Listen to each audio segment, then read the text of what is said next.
Some houses are haunted by spirits of the past. This one was haunted by what it turned a man into. If you ever walk through a quiet residential neighborhood in Toronto, Canada, and pass a modest house that looks no different from the others, understand this. One of the most disturbing serial killers in history didn't just live here, he was made here.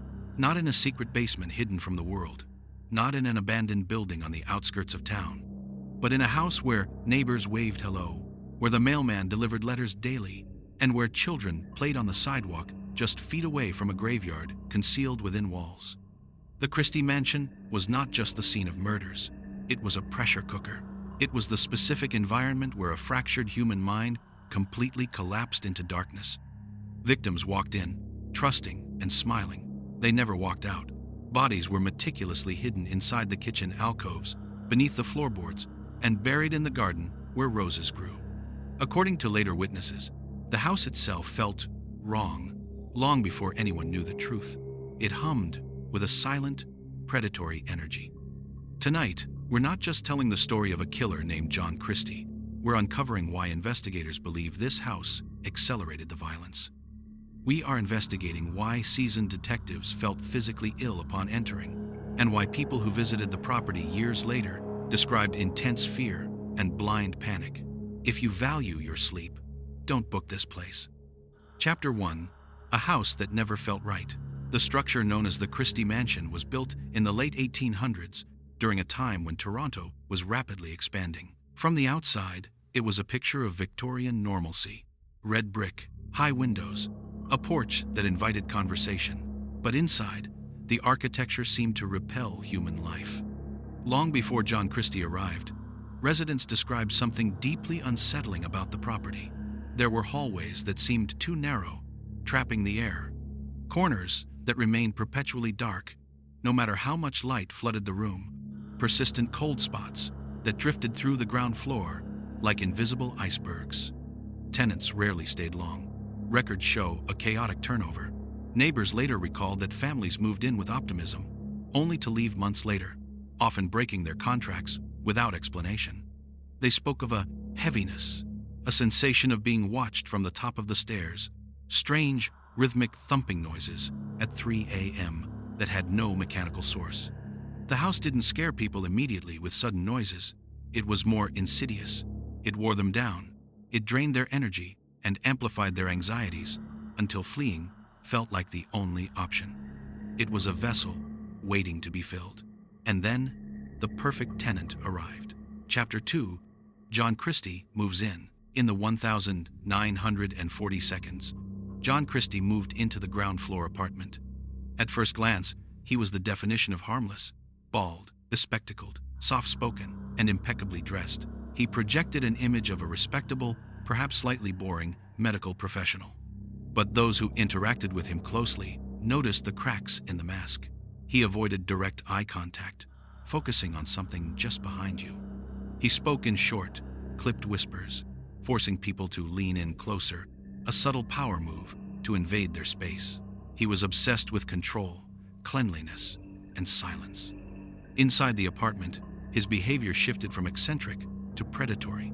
Neighbors mentioned he would stand by the window for hours, perfectly still, just watching the street, analyzing women who passed by. Over time, the atmosphere darkened. Women who visited the house seeking medical advice or responding to ads were never seen leaving. Christie would later confess to a method that was as chilling as it was clinical. He modified the kitchen. He created a makeshift gas chamber using domestic piping. He would lure victims in, incapacitate them with carbon monoxide masquerading as a medicinal inhalant, and then extinguish their lives. The crimes were methodical, devoid of passion, mechanical. Investigators later noted something chilling about his routine. Christie spent long periods alone inside the house with the bodies before disposing of them. Sometimes days. He would make tea, read the paper, and sleep soundly, surrounded by the dead. The house became his entire ecosystem. He didn't just live in the house. He became a part of its anatomy, and the victims became part of its foundation. Chapter 3. The walls that hid the dead. The truth only came to light when another tenant discovered a hollow sound behind a kitchen wall that shouldn't have been there. When police finally raided the property, The scene was beyond comprehension. They didn't find a chaotic slaughterhouse. They found a tomb disguised as a home. Peeling back the wallpaper and breaking through the plaster, they discovered human remains wrapped in blankets, stacked like firewood in a recessed alcove. Beneath the floorboards of the front room, more remains were curled into the darkness. In the garden, femur bones were mixed with the soil. The house had not just witnessed murder, it had physically absorbed it. Seasoned detectives, men who had seen war and street violence, described the interior as physically revolting. The air felt thick, oily, and impossible to breathe. The silence felt hostile. Several officers later reported feeling sudden bouts of dizziness or violent nausea the moment they crossed the threshold. Flashlights flickered without reason. Doors that were latched swung open on their own. One lead investigator stated, "It didn't feel like a crime scene. It felt like we had walked into the stomach of a beast. It felt like the house didn't want us there." Chapter 4. The Aftermath and Unexplained Fear. After Christie's arrest and execution, the house stood empty. A monument to depravity. Logic dictates that once the killer is gone, the danger is gone. But logic didn't apply here. The house became a local legend, a place of dares and whispers. People who entered the abandoned structure, curious journalists or thrill seekers, reported intense, paralyzing anxiety. Some refused to stay longer than a few minutes, fleeing into the street, gasping for air. Urban explorers described hearing distinct footsteps on the floorboards above them when the house was confirmed empty. They heard the faint hiss of gas. They heard wet, dragging sounds coming from the kitchen. No official paranormal investigation was ever sanctioned. The building's reputation alone was enough to keep the experts away. The city wanted to forget it existed. Eventually, the decision was made. The house was demolished. The brick, the wood, the wallpaper that hid the bodies, all of it was torn down and hauled away. But the land didn't feel clean.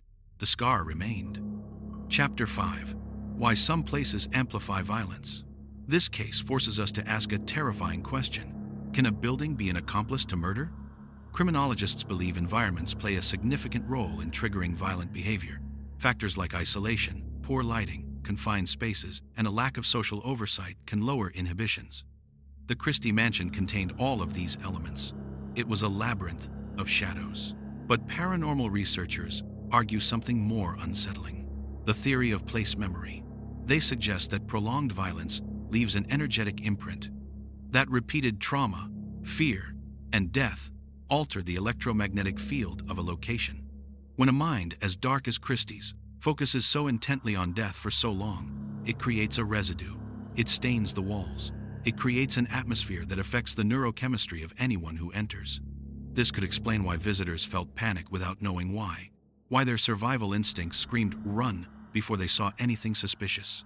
The house was broadcasting the frequency of murder. Chapter 6. The Neighbors Who Never Forgot.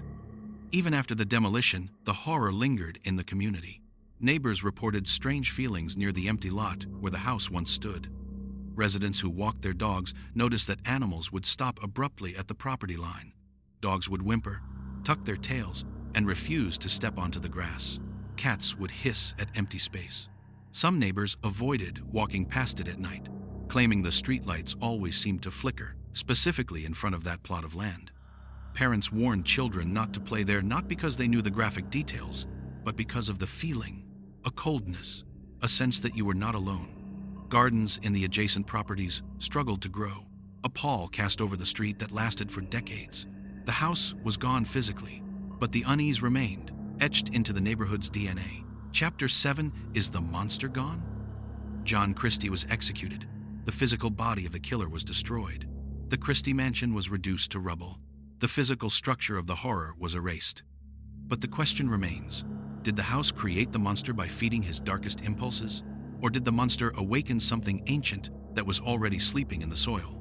When violence repeats in one location, methodical, slow, intimate violence, it leaves marks deeper than blood. It creates a tear in the fabric of reality. Some places don't heal. They just wait. They wait for the next tenant, the next lonely soul, the next mind vulnerable enough to hear the whispers in the walls. The Christie Mansion is no longer standing in its original form. New structures have been built. New lives are being lived on that soil. But its story remains one of the darkest chapters in Canadian criminal history. It serves as a grim reminder that some environments don't just witness evil, they shape it, they invite it. If you ever visit Toronto and you find yourself walking through a quiet, older neighborhood, don't assume ordinary houses are harmless. Don't ignore feelings of dread that wash over you without reason. Trust your gut. And do not believe that tearing down walls erases what happened inside them. The echo creates its own sound. If you value your sleep, don't look for this place.